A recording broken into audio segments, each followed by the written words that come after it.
Are mermaids real? And if so, where's the evidence? 1 year ago, Animal Planet first aired Mermaids, the Body Found, and left people wondering these questions and more. I'm John Frankel, and in 2 hours, I'll be interviewing Dr. Paul Robertson, the lead scientist from the film you're about to see, as we will share compelling new evidence that has come to light for the first time since the film aired. We'll begin immediately following this broadcast, so sit tight, stay tuned, and we'll see you in 2 hours. As a scientist, I was never a believer in conspiracy theories. I believe Al-Qaeda was responsible for the 9/11 attacks. I believe we landed on the moon. And I believe Oswald shot JFK. Okay. No, to believe our government covered up these events requires proof. A conspiracy theory, like any theory, needs proof. So that's the first question I'd ask me. Where's your proof?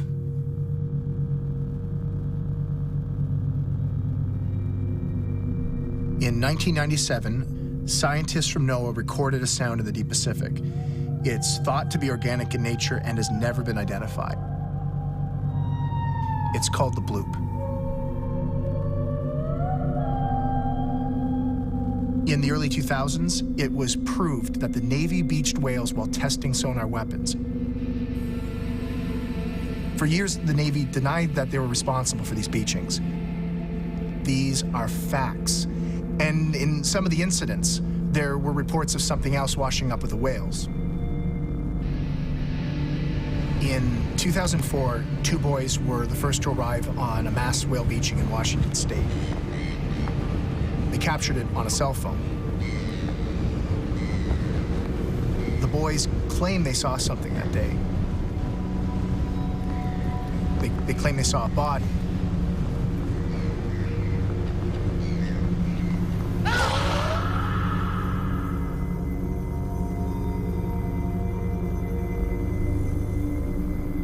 And they went on record claiming they saw a body.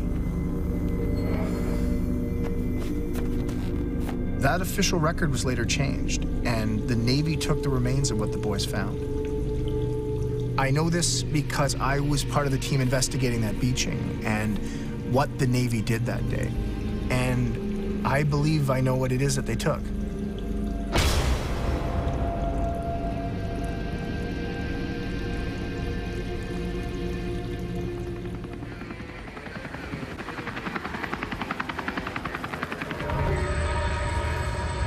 Clips Beach, Washington State, April 4th, 2004.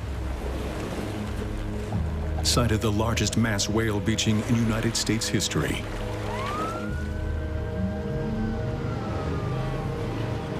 A Seattle-based research team from the National Oceanic and Atmospheric Administration is quickly on the scene to investigate the cause of the mass beaching. Heading the research was respected marine biologist Dr. Brian McCormick. In 2000, McCormick had published a landmark study that linked mass whale beachings to experimental Navy sonar weapons testing. It led to the program's suspension that same year.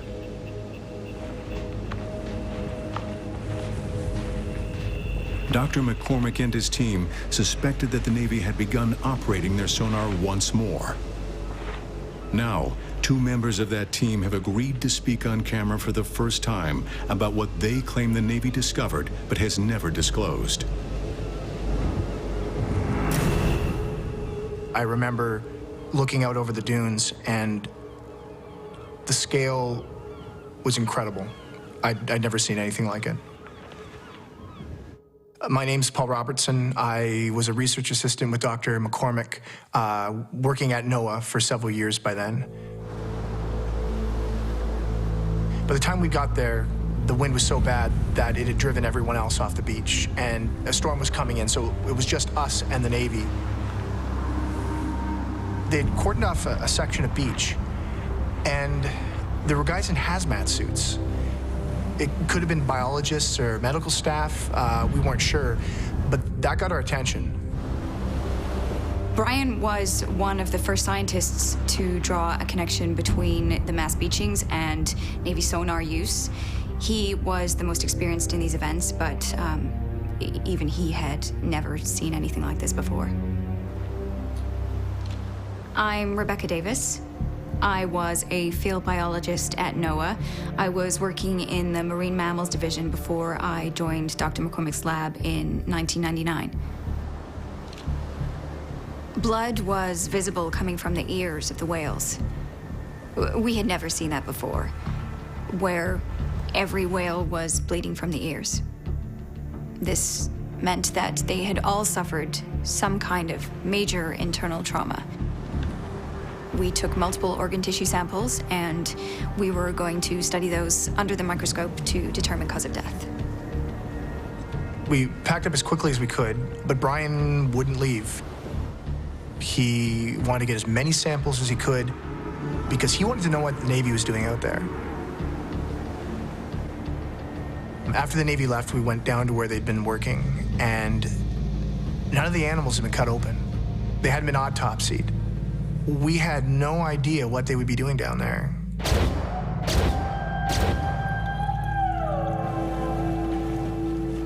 In prior beachings where the Navy was implicated, the NOAA team found whales that had died from suffocation injuries.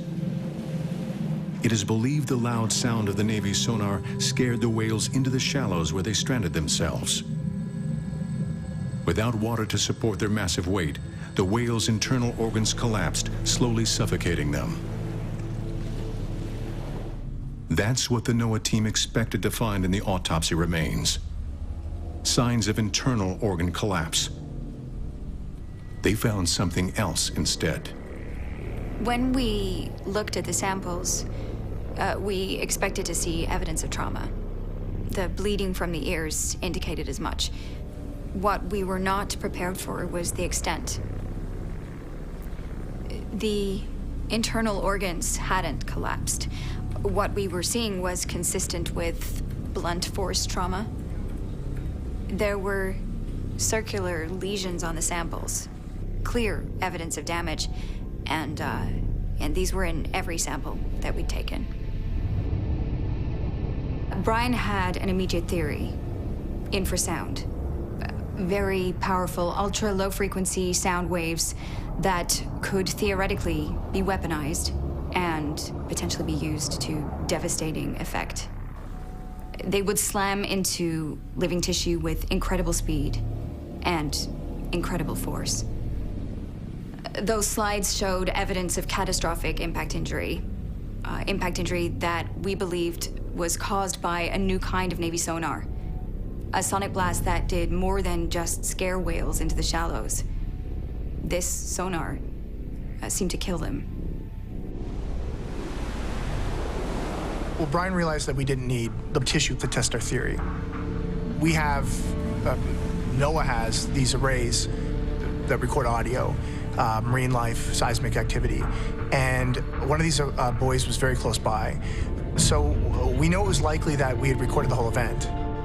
The sonar blast, the whale reactions, everything. Well, first there was the sound of the whale vocalizations, which we expected. And then there was what we now understand to be the priming of the sonar weapon.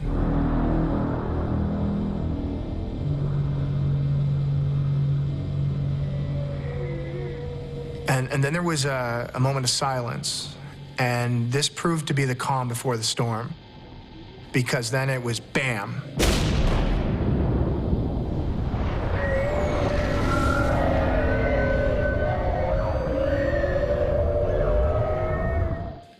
It was pretty awful to listen to.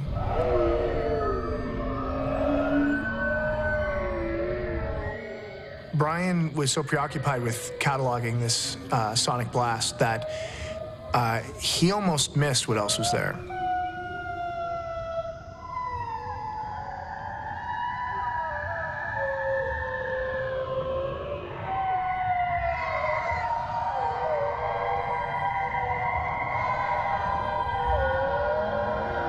There was another sound on the recording, an animal call, and we realized that this was a bloop signature. the same creature that NOAA had recorded back in 1997. But in this case, our recording was much longer. It was the most complex, intricate animal call I had ever heard. And we had no idea what had made the sound.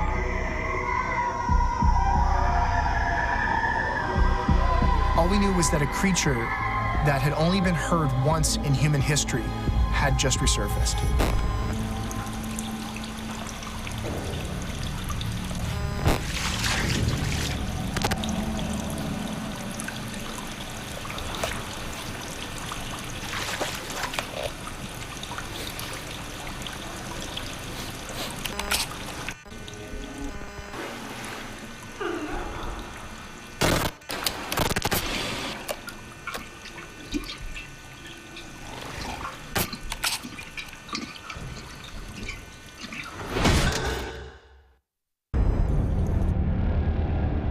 I've seen the footage that was supposedly taken in Beaufort.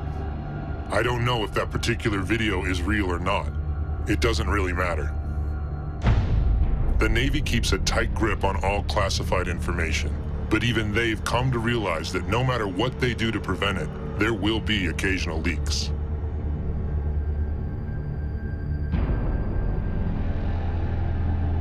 And when there is a leak, they've learned how to control it. It's no surprise that the Beaufort video was immediately branded a fake. The Navy tells us it's not real, so it's not real. Whenever a leak happens, the military has a way of using its influence to make the general public believe what they want them to believe. What I can't tell you is that I've seen a creature in the Navy's possession. We took it after the first test in Washington State. I was on the beach that day, but we weren't the first ones there.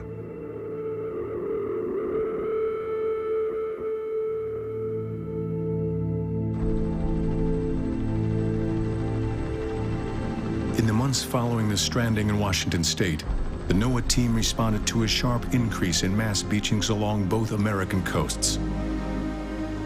Similar mass beaching events were being reported all over the globe.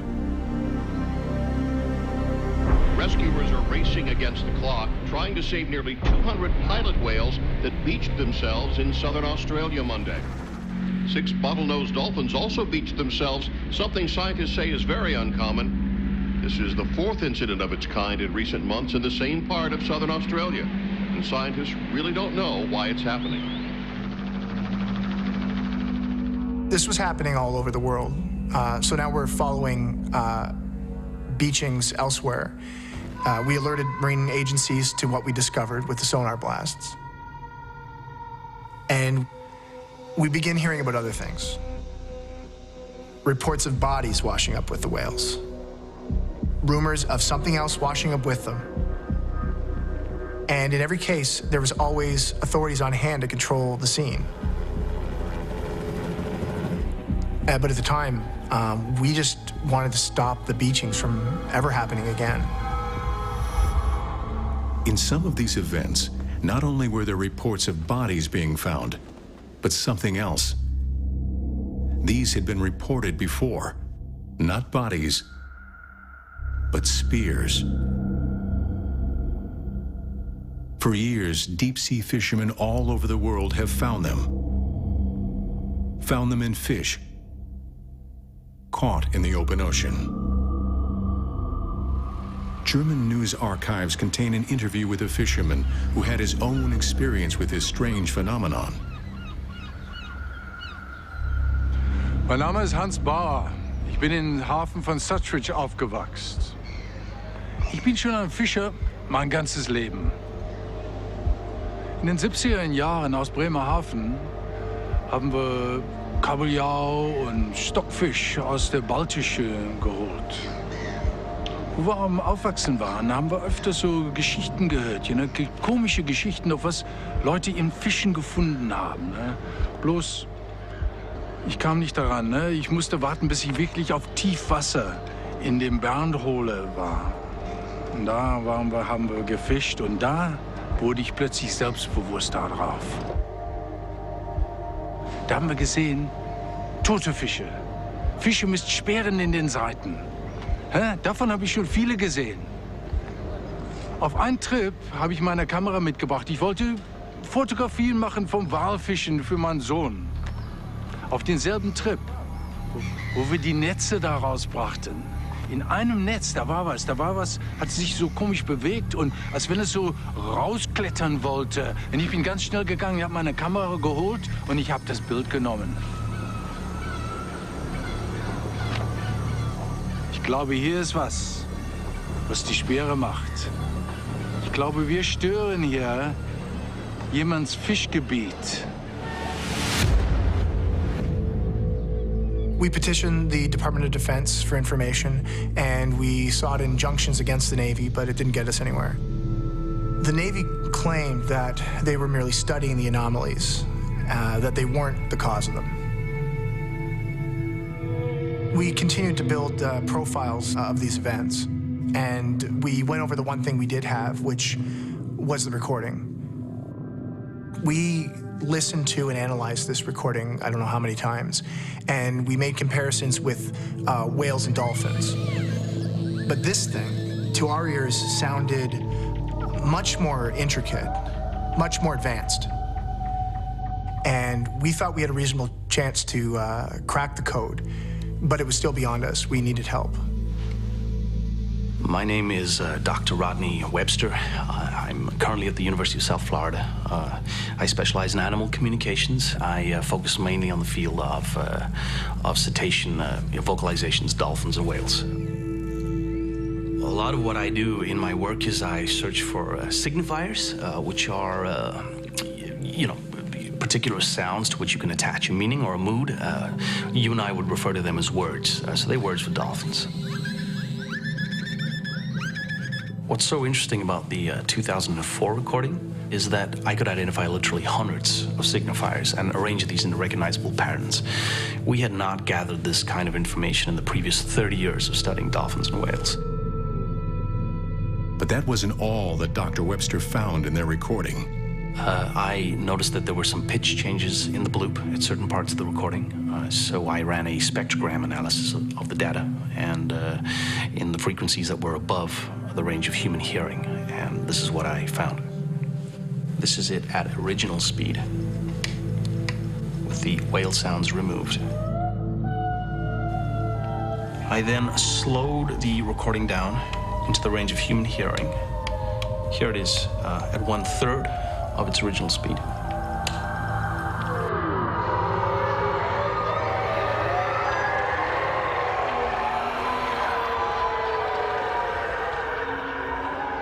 Multiple individuals, literally thousands of different signifiers, at least half dozen individual voice prints.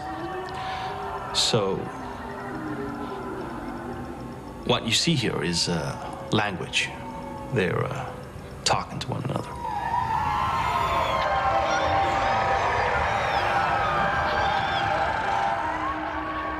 What animal could possibly have a language so complex, so sophisticated? Our theory was this was a new species of dolphin, but there's another theory we should have considered sooner: the aquatic ape theory. It's a theory about us, really, about where we come from. And I know it's always been controversial, but now I think there's really something to it.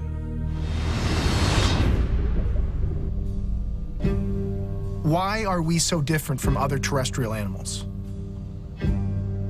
According to the theory, it's because there was a time when early humans spent much of their lives in the sea. And the traits that make us so different from other land animals are a legacy from this period. We can control our breathing like marine mammals and hold our breath longer than any other land animal. The human record for breath holding is nearly 20 minutes. That's almost as long as a dolphin can dive. Compared to our closest relatives, the apes, we have a much more flexible spine, and we have partial webbing between our fingers and toes that they don't have. These are features for an aquatic environment. Why have them unless to help us swim?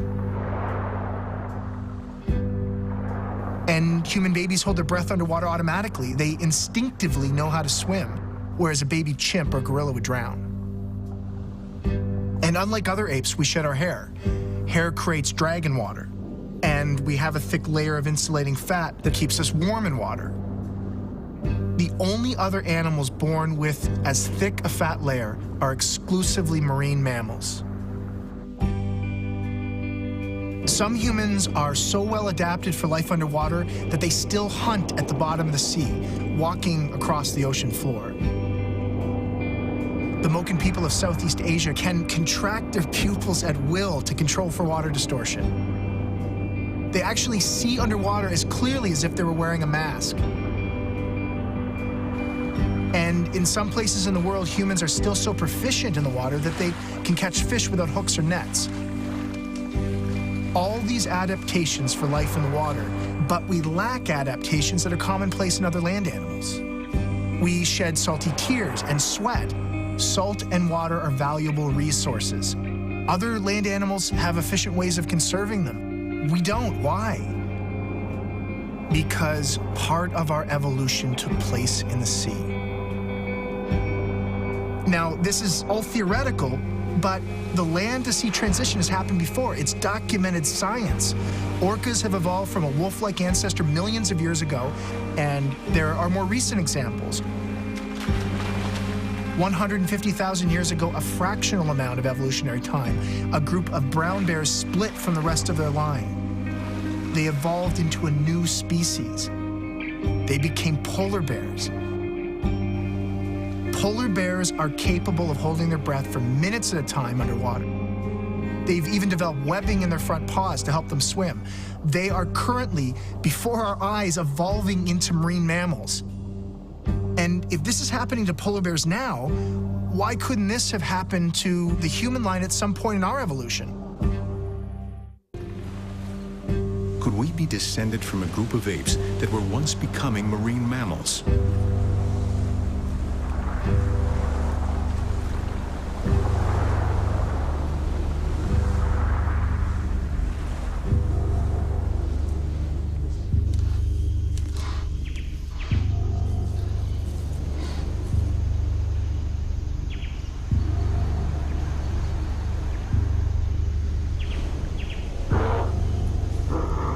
Some scientists believe our ancestors left the forest for the sea.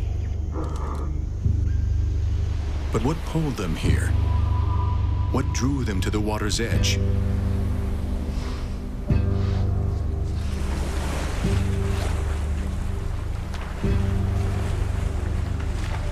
It was food.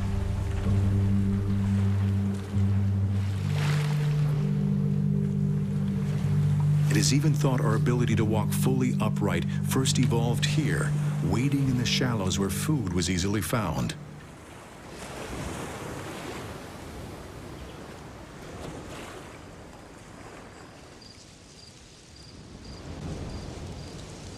The trees had been our cradle, but now we would be shaped by the sea.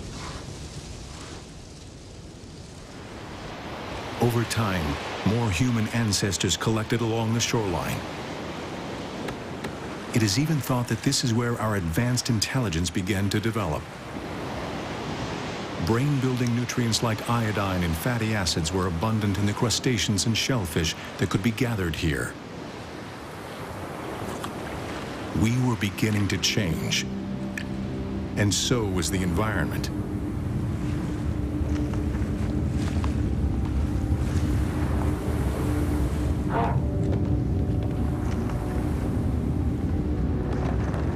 Earthquakes, volcanic activity along the coast. The East African coast would soon be flooded over by a rising sea. Some of our ancestors pulled inland, retaining some of the features they'd adapted during this aquatic period of their evolution. Others went in a different direction.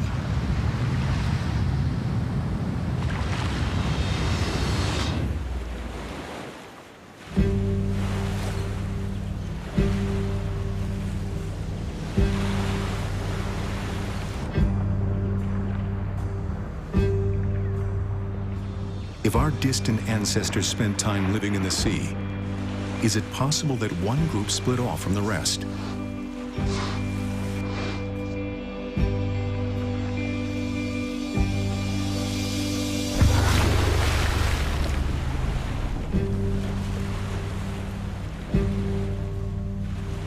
rather than retreating from the water? Did they go deeper in?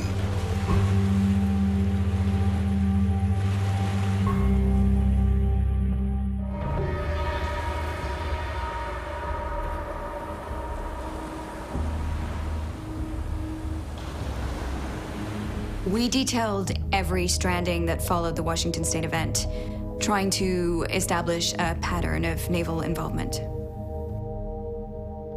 If we could prove that this was a new species being affected, we figured that this might give us leverage, that we could compel the Navy to divulge what they're doing and possibly stop it. We had strong circumstantial evidence, but we would need more, and that's what the South African beaching gave us. What made this beaching stand out was that our South African colleagues had made a recording of their own.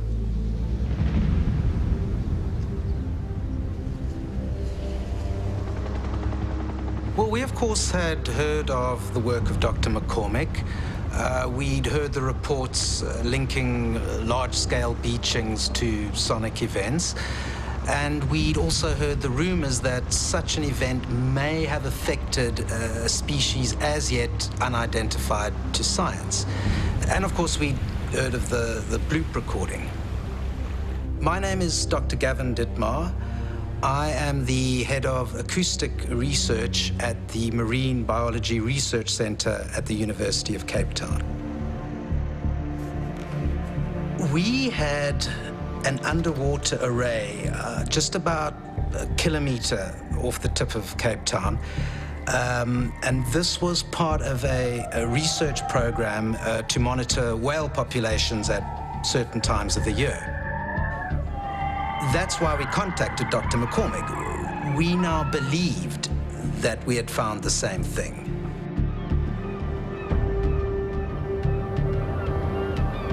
When we heard that recording, we immediately accepted an invitation to make a research visit.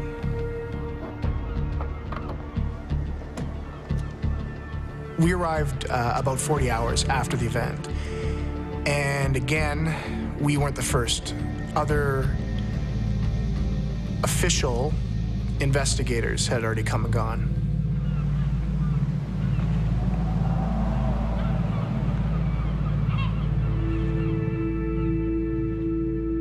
The South African beaching was the biggest since the Washington State event, and here again, we were seeing the exact same patterns of sonic trauma.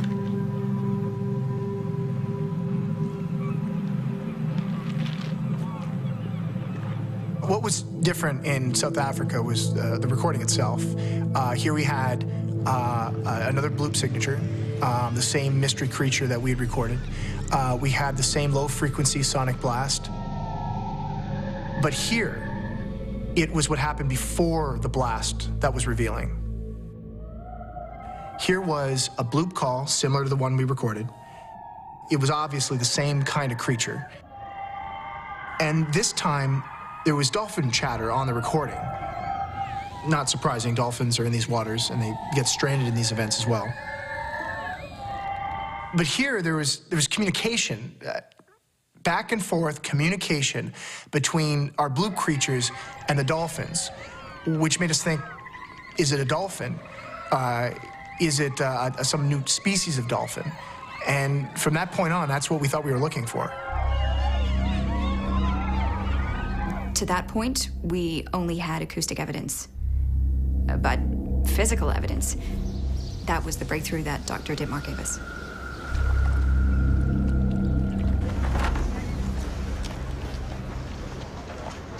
It's a great white shark. It's not the shark. It's what's in the shark.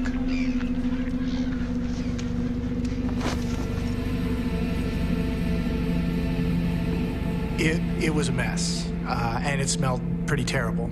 There were parts that looked like they might have been from a dolphin, parts that looked like they're from a seal, but no seal or dolphin we'd ever encountered. And there were other body parts too. We had no idea what we were looking at, but we thought right away, jackpot. This was something new. This was a new species.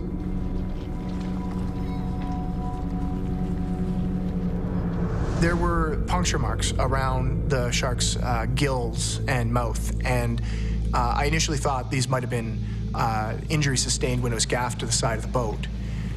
But I probed one of them, and I found a stingray barb inside. Now, this could have come from a stingray defending itself. Sharks eat stingrays. Hammerheads do, tigers do, but not great whites. So I kept the barb. I thought it might be something I could publish in a journal or something. I just thought it was interesting.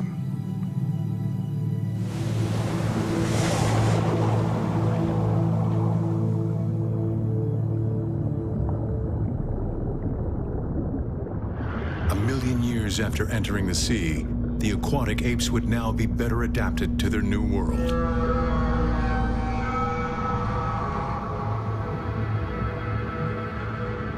They've lost most of their hair and can hold their breath for minutes at a time. They are still learning how to hunt. They're learning by observation.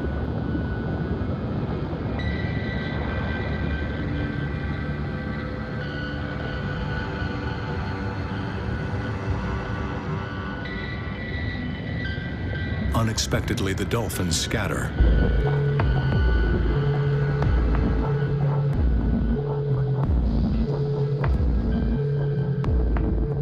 For now, the aquatic apes must hide. But eventually they will learn to defend themselves against the dangers present in their new world.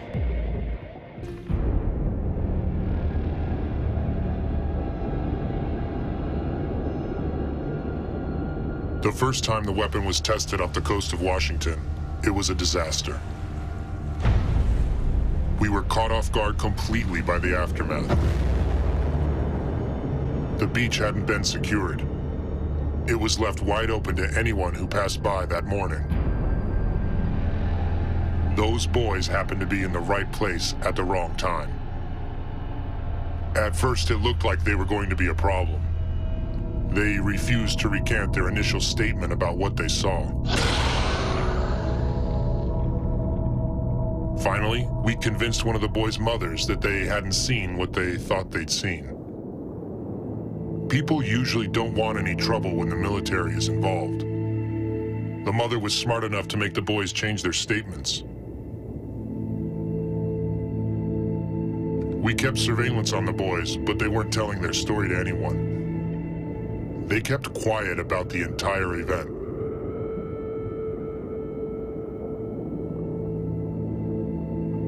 After that first test, we didn't leave any beaches unsecured again. We weren't going to let anyone else find anything.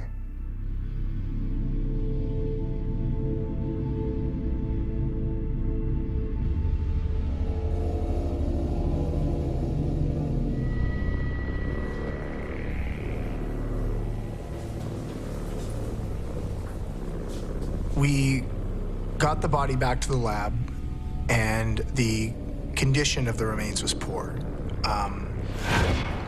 We recovered about 30% of the body, so it was going to be difficult to piece together. The first thing we did was to take DNA samples to try and establish the genetic makeup. We started by looking at the rib cage, and it appeared to be hinged. A collapsible rib cage is a feature of marine mammals who have evolved to dive. The tail fluke was the best preserved. And it looked a lot like a manatee's. We wondered if maybe that's what this could be, some relic population or undiscovered relative of this animal. We took an X-ray. There were bones in the tail fluke. Manatees don't have that. So we're thinking, what on earth is this? The skull was severely damaged. Half of it was missing, but one important piece that we did have was a partial forehead plate. This contained a hole that was not part of the damage. We presumed it was a blowhole. We made resin casts of the skull fragments and sent them to a forensic expert. But then we looked at the pelvis. There were remains of leg bones. Seals have leg bones, but their thigh bones are short. We could tell that the ones in our specimen were long. So this thing is not a seal, it's not a manatee, and although it talks to dolphins, it's not a dolphin, at least not from what we were seeing. So what else on Earth would be smart enough to communicate with dolphins? What else is out there?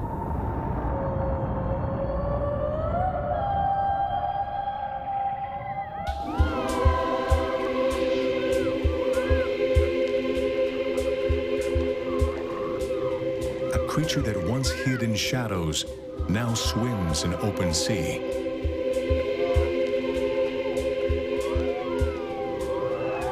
They are not alone here. They are bonded with another intelligent being. It is a bond of friendship.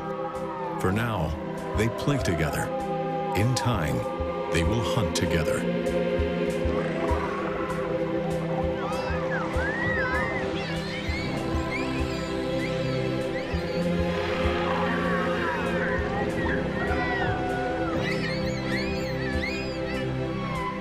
Their ancestors slept in trees. They now swim through them.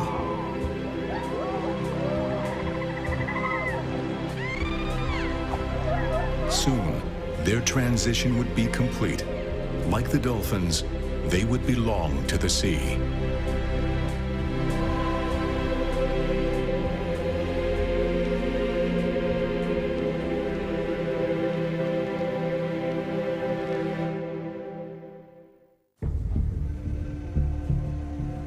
Brian and I tried to make sense of the rest of the parts.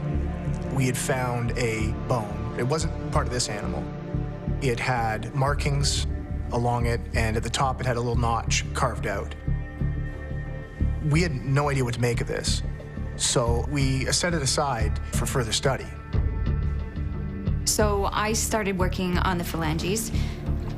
Those are the bones that support the fin or flipper structure in a seal or a dolphin.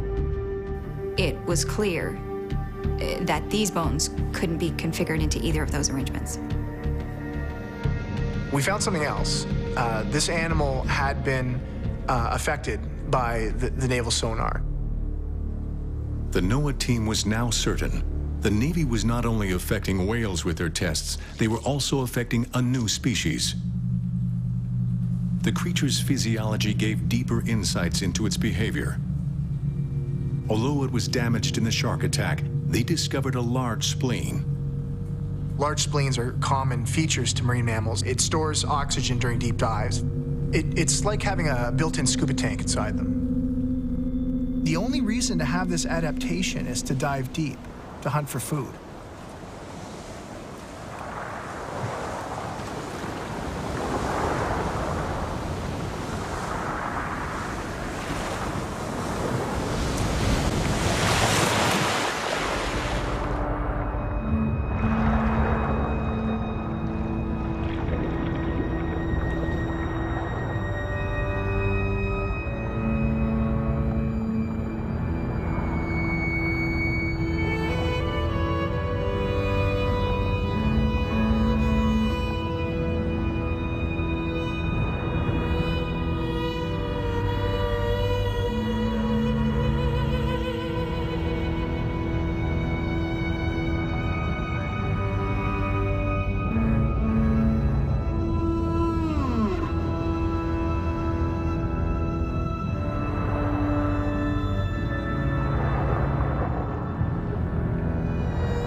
Every time we found something new, a dozen more questions would pop up. Dr. McCormick invited someone else to take a look. The South Africans were taking so long getting the permitting to get the material out of the country that Brian flew him in. My specialty is in biomechanics, how animals have adapted different means of locomotion. My name is Dr. Stephen Pearsall. When I got there, I thought, well, what the heck am I doing here? Because this is clearly a marine mammal. The tail looked like the tail on an animal that you find in the ocean. And it was only when we got the remains under the scanners that I realized that this was like no tail we had ever seen before. Looking at the hip structure, Dr. Pearsall recognizes something strikingly familiar. With humans, if you look at the top of your hips here, they have this high ridge. And these are called the iliac crests, and they're designed to support weight. I looked at this creature, and it had similar crests on its hips, and that didn't make any sense until I realized that we were looking at the scans the wrong way. We were looking at them this way, when in fact what we had to do is rotate them. That is when it became clear that this creature once walked on 2 legs. And there is only one animal that walks upright on 2 legs, that walks on 2 feet. And if this thing once stood on 2 feet, we realized... Hands. They were hands. Becky's discovery that this creature had hands. The discovery that this creature once walked upright on land, like us, because it was one of us. That changed everything. That bone had been worked on. It had been carved by hand. At the top, where the notch was, that was meant to hold something, and we found fibrous plant material wrapped around it, which would have been designed to hold it in place. And then I remembered. The stingray barb. This thing fit perfectly in the top of the bone. This was a tool. All those tales of fish found with spears in them, all the fishermen stories of spears found in the open ocean, this is what made them. We have something that makes tools. This thing has figured out how to disarm a stingray, use its spine to kill fish. So they are intelligent hunters, but are they hunted? How would these creatures have evolved to survive alongside the most formidable predators in the ocean?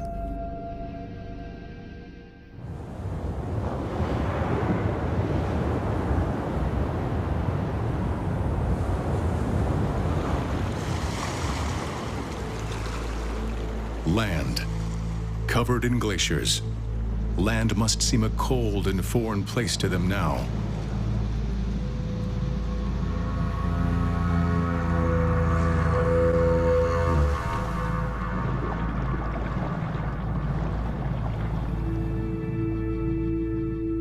A lone scout swims ahead of his pod before they make an open water crossing. The drop-offs that chasm down into dark water are feeding grounds.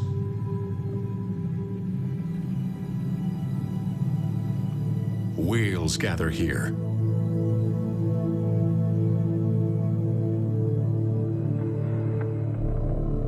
And so does the shark that preys on them.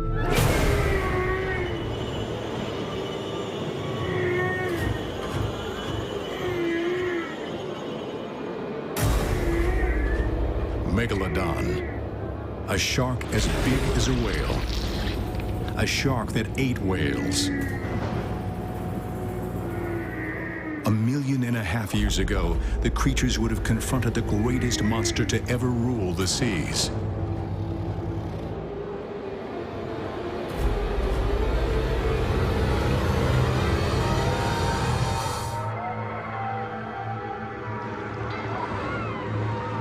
the pod travels with young. They must be protected at all costs.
The body was one of the most important anthropological finds, possibly one of the most important scientific discoveries in human history.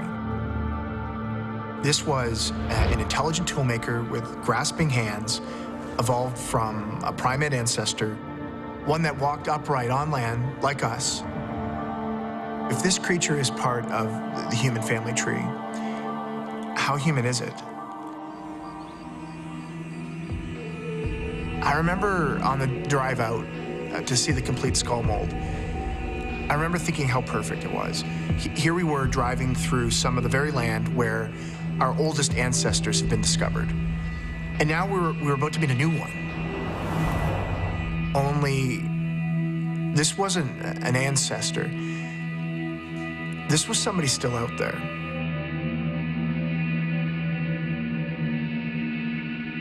My name is Dr. Leanne Fisser. I'm a forensic anthropologist in the Department of Human Evolution.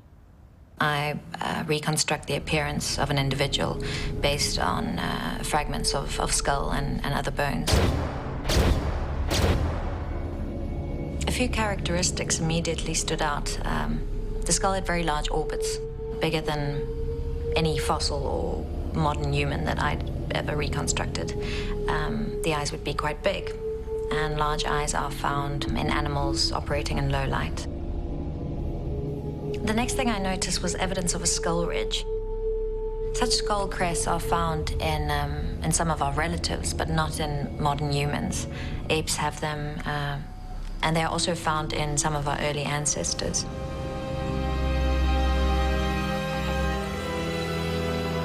Scanning the reconstructed skull enabled Dr. Visser to map the inside of the brain cavity.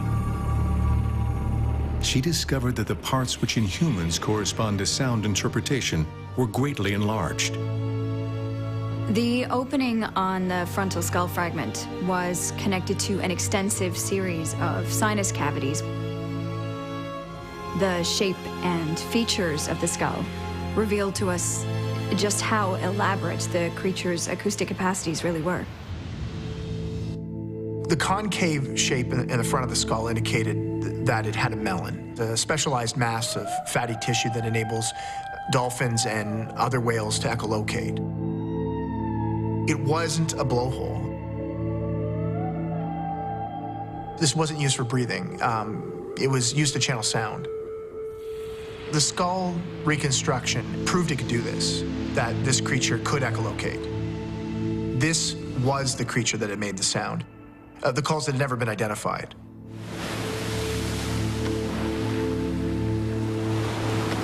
Echolocation, a form of biosonar. The ability to emit high-frequency sounds that bounce off objects and give the animal a mental map of its environment. Sound used to locate food. Sound used to communicate in the deep blue of the vast ocean. We now had no doubt that this was the animal that had made the bloop. This was the same animal that was on the 1997 bloop recording. This was the same animal that was on the 2004 Washington State recording, and it was the same animal that was on the South African recording, the one that talked to the dolphins.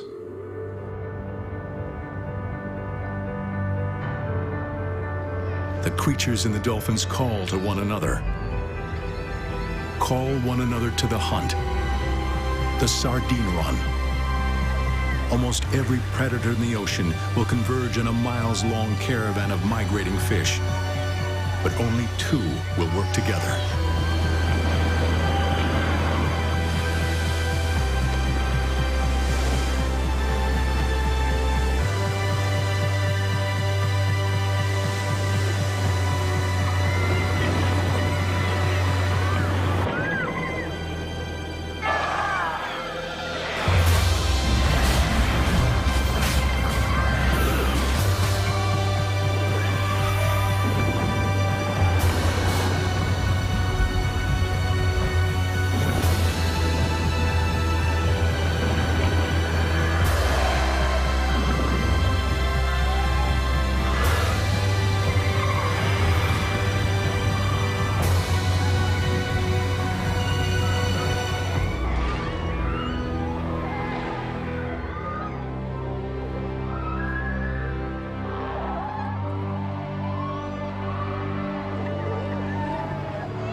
We had just found a creature of fable. I mean, that's what we were looking at. All of us had been wanting to say it for days, probably weeks. But scientists aren't supposed to believe in fairy tales. And what we were looking at was a mermaid.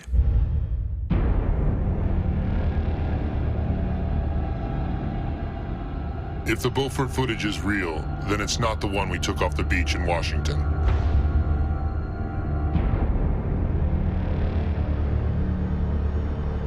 That one was in no condition to be transported. I saw what those boys saw. I know what they reported to the Navy was accurate. How do you think people would respond if they knew we were killing an unknown species that was most likely the only surviving relative to humans? Look at how they continue to react to beached whales. If the public ever saw this creature, there would be an uproar.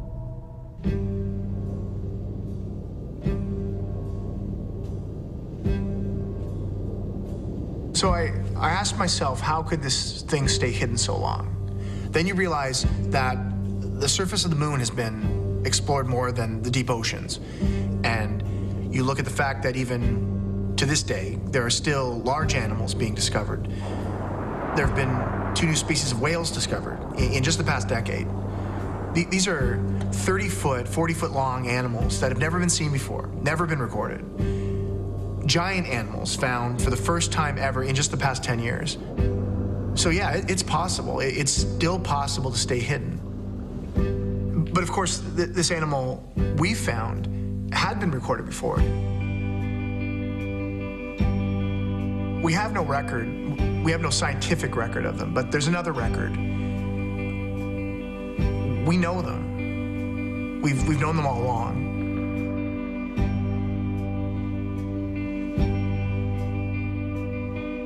The accounts have been told by sailors the world over. The seafaring Greeks described them, as did the Vikings, as did the Chinese during their great period of maritime exploration. They are recorded in medieval manuscripts and even into the 19th century, when captains of whaling vessels spotted them swimming with pods of whales. Cultures from different continents, people that had no contact with one another, but all of them have stories describing the same mythic creature. Could it be these stories are more than myth? They were recorded in the logs of the voyages of both Christopher Columbus and Henry Hudson, who witnessed humanoid creatures with pale speckled bellies, dark blue backs, and paddle-shaped tails. Could these be accurate descriptions of what they saw? Could other historical evidence provide new insight, like these 16th century Italian drawings, once thought to be depictions of a human medical anomaly? These sketches may now tell a very different story.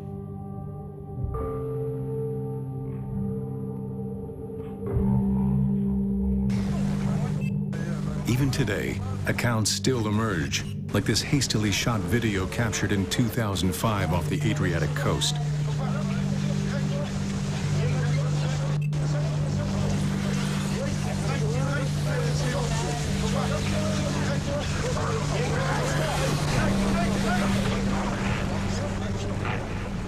This most recent sighting comes from deep-sea fishermen. The most ancient can be found in a desert left behind by a departed sea.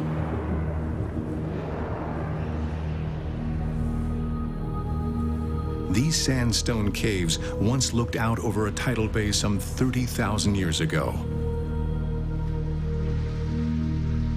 The water has receded, but the memory of the people who lived there remains, recorded in ancient paintings that cover the cave walls. Archaeologists believe these may be among the oldest mythic images ever made by man.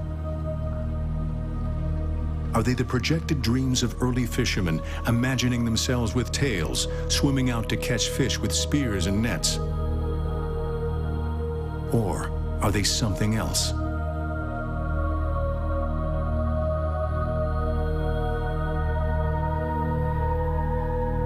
Early humans fought savagely over hunting and fishing grounds. Force was used against rival tribes and against any other competitive threat to a valuable food source. Could that be what these paintings depict? Could these paintings be a record of mankind's conflict with creatures that are now relegated to myth? Did we drive them into extinction? Or did we drive them into hiding?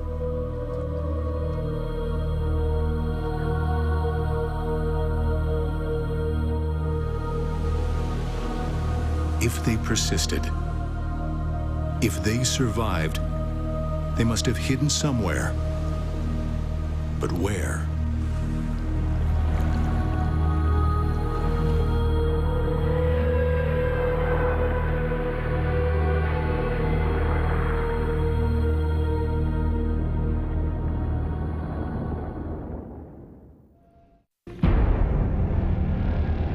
We knew what they had.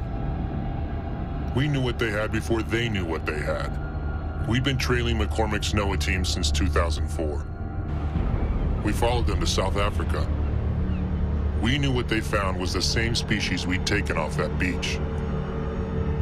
They had evidence that would bring down the operation. They had physical evidence that could stop us.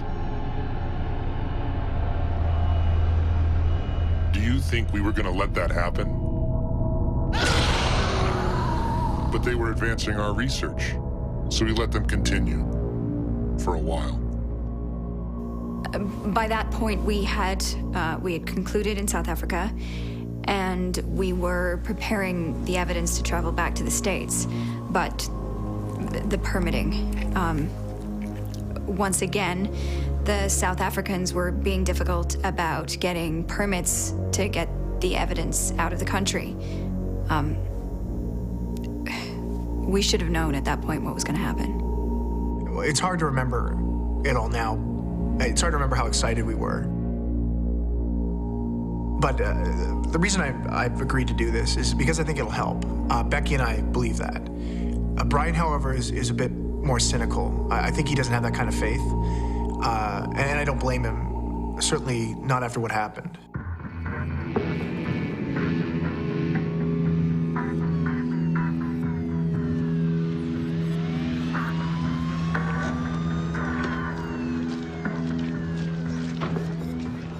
What the hell's going on here?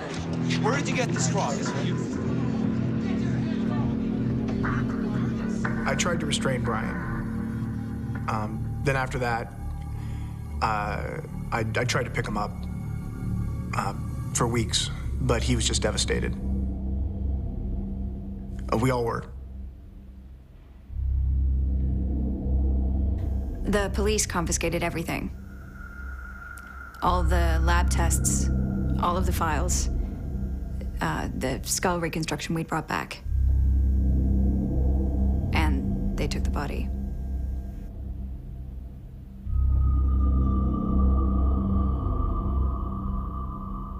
Well, I've certainly never seen anything like it before, and I've worked here for 20 years. This was unprecedented.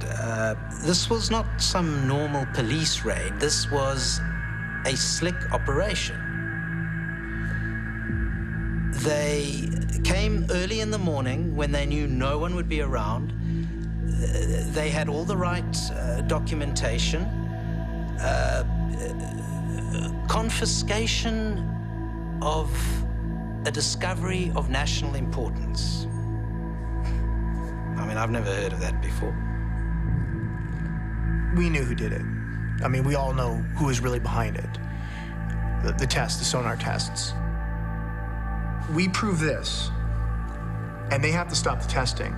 They have to acknowledge that they have a sonar weapon. And who knows what else they'd have to acknowledge. All that we had left, the only thing that we had left that they hadn't seized were the bloop recordings. They couldn't take those. Those were already a matter of public record. We were so focused on everything that we'd lost that the government had taken that we didn't realize that everything we needed was in those recordings. The recordings would prove to be everything.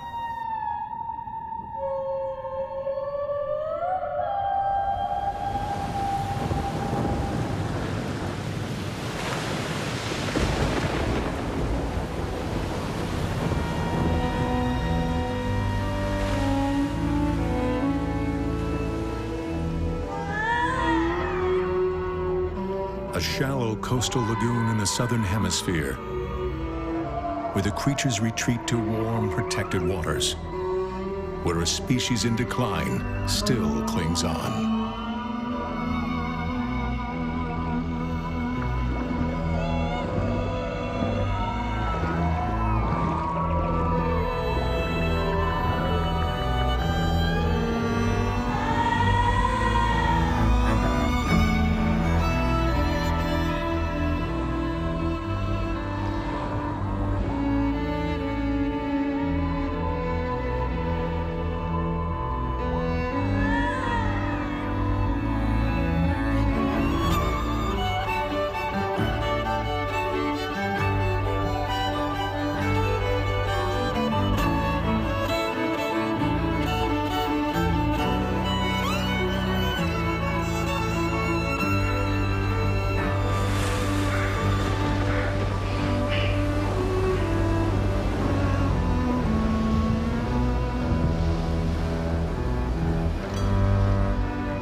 When we got back to the States, we were in shock. We couldn't stay in South Africa. We had our visas revoked. And when we got back to Washington, we lodged several protests with the American and South African governments. The South Africans eventually did respond. The DNA samples that they had confiscated from the university lab where they're being processed, they shared those with us. Because the DNA readings that came back were so close to human DNA, the lab that did the tests claimed that they'd been contaminated with human DNA. How else, they said, could the genetic profiles have been so similar? They discredited the results, and they destroyed the samples. The feeling was like something out of Orwell. This was Big Brother. They were rewriting history, basically writing this creature out of existence. And the question I asked myself is, why? Are they protecting their testing? Are they keeping the creatures for themselves? Are they testing the creatures? We don't know. We still don't know. All we had now was time. We just kept poring over it. The beachings with reports of bodies washing up on shore, where local officials had closed off areas, and in some cases reportedly with the help of American officers in civilian clothes. We kept thinking back to the beaching that happened right here in Washington, that naval medical team. We had thought they were analyzing their tests on whales, but now we had a slightly different theory. We tracked down the kids that had made the original report, and the Navy had spent a lot of time with these kids. They had even visited them at home, and they had convinced the kids that what they had seen was actually a seal that had decomposed, and that's why it looked strange. The boy had drawn a picture of what he saw. Now, nobody outside of the scientists we worked with or the government officials that had confiscated our materials could have known what the skull reconstruction looked like. But this kid had a drawing of what he had seen, and it was a match. He had seen the same thing. And that's not all we saw. The boy's mom agreed to show it to us. They hadn't shown it to anybody. The Navy had not thought to check the kid's camera phone. Now, that's not the first time the military's gotten caught by a camera phone, but back then, most people didn't even have them. I doubt the investigating officer even bothered to check it. This kid had kept it. He'd kept it all that time.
The first time I watched the video, I remember feeling a chill, and not from the shock of seeing it alive, but I remember thinking about the moments before the sonar blast, that this creature didn't stand a chance.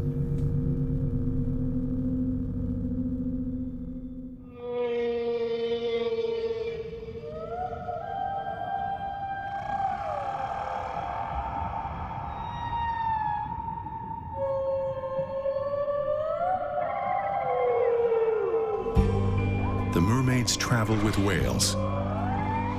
They migrate from warm southern waters where, like the whales, they give birth to their young. Now they make their way to the northern feeding grounds. Whales offer protection from orcas and open ocean sharks. And females with young can draft off them, conserving energy as they swim up the long length of the Pacific coast.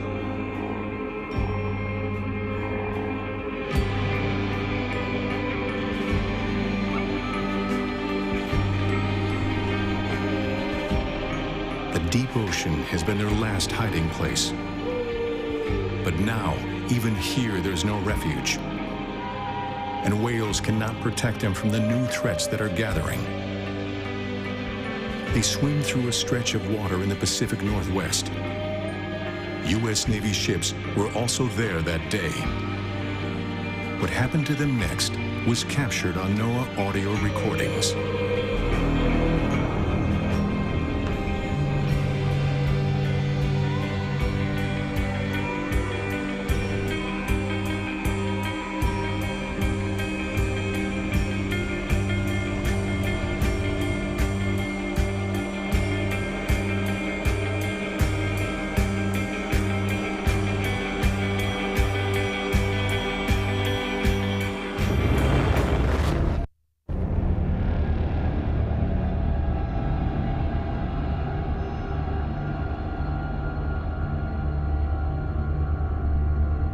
We never found another living one. At least not during my tenure with the Navy. When I resigned, we weren't even sure if there were any left to be found. The creature we pulled off the beach in Washington State died in 2007. We kept it alive as long as we could. I know what I did was wrong. I knew it was wrong while I was doing it, and I have to live with that. My only hope now is that by coming forward, it might help protect any of them that are still out there.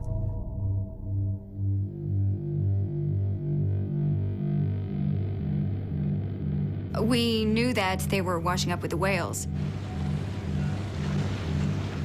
What we found was that the beachings were happening along migratory routes.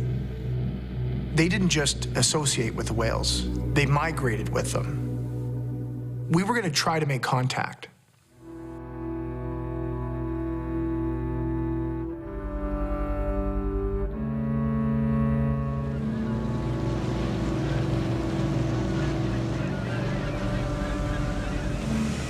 We knew we were in the right vicinity when we saw the whales.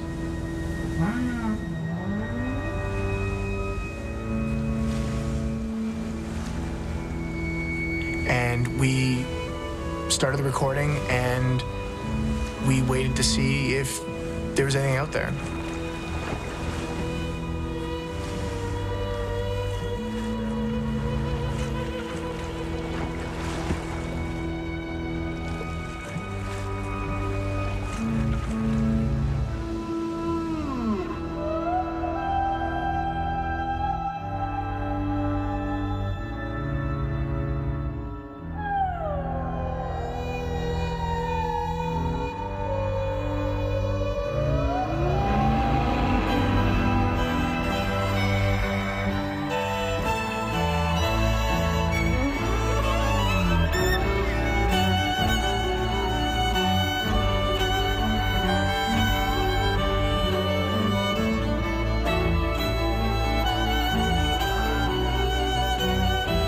There was something out there.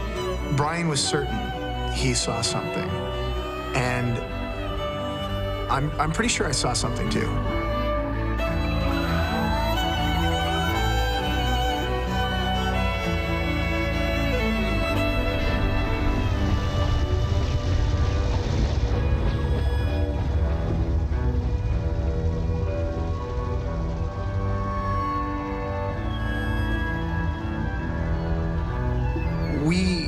Our activities were being observed. I mean, this was Big Brother. And anything we would have recorded that day, we weren't going to be able to keep. We were not going to get the story out that way.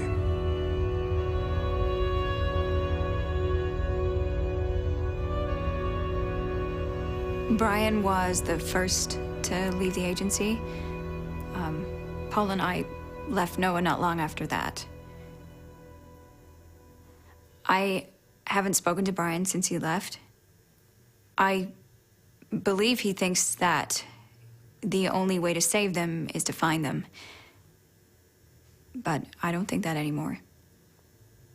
And I don't think Paul does either. Brian had become consumed, and he'll follow that call to the ends of the earth. And he may very well find them. I know he's still looking. After that day, for me, I'm not sure I can help. And I'm not even so sure we should try. I started thinking of them as fellow beings. And the last time we lived alongside a fellow human species was Neanderthals. We displaced them. Some scientists think we actively hunted them, that we devoured their very existence. It's the same thing. What we did on land, one of our own, we'll do in the sea. We're not so good at coexistence. Sometimes other responsibilities supersede science. My only goal is that the Navy stop their sonar testing. That court inquiries open into their activities that then lead to court orders to stop it. Mermaids have persisted only because they can hide. And I hope they stay that way. I hope they stay hidden. I don't want to hunt them anymore because they don't want to be found.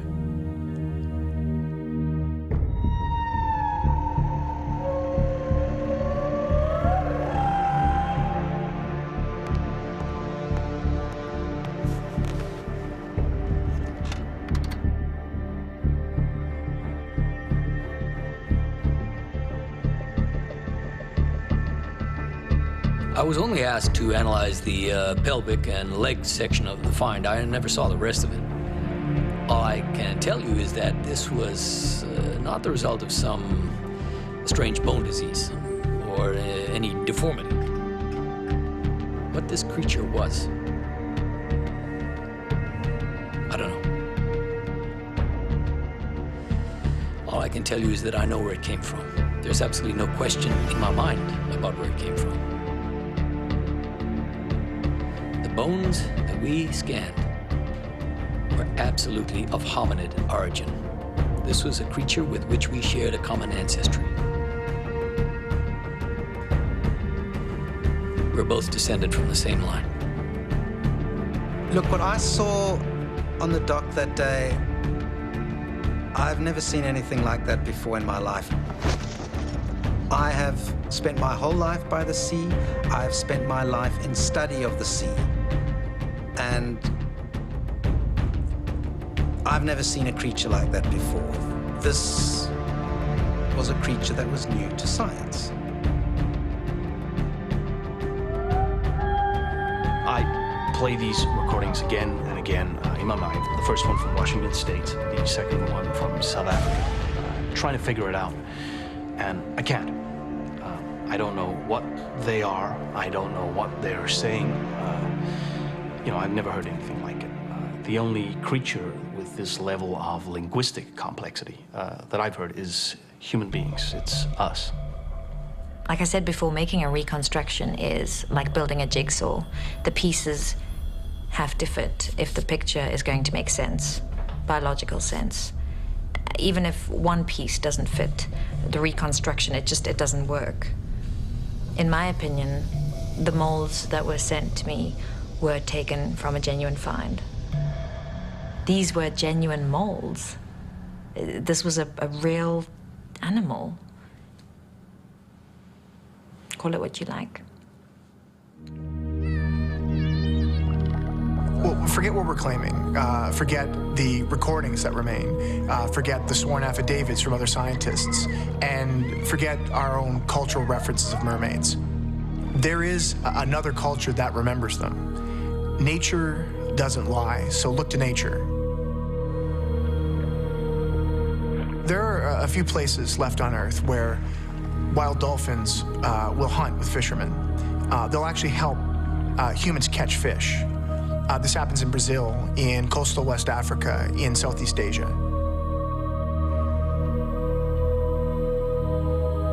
Fishermen go down to the edge of the water and into the shallows. They're calling them. They call in the dolphins, wild dolphins, from the sea. And the dolphins answer the call by driving in schools of fish toward shore. Then the fishermen encircle the fish schools and all the dolphins with their nets. The dolphins don't panic. They stay entirely calm. They know that the fishermen will let them out as they pull the nets tight. They let the dolphins out before they pull the fish ashore. And then the dolphins wait in the shallows, bobbing with anticipation in the water as the fishermen give them their share. They toss fish to the dolphins to eat. They divide the catch, essentially. Dolphins and people split the spoils. They share the fish they caught together. Cooperation between two animals of two different environments. There is nothing else like this on Earth, and nobody knows how it began, how this partnership started. It's one of the great mysteries of the oceans, how this partnership between people and dolphins evolved. How could people teach dolphins to do this? Well, we didn't. We didn't teach dolphins to do this, they taught us. And I think that they learned it from someone else. We are not the only culture with a memory of mermaids.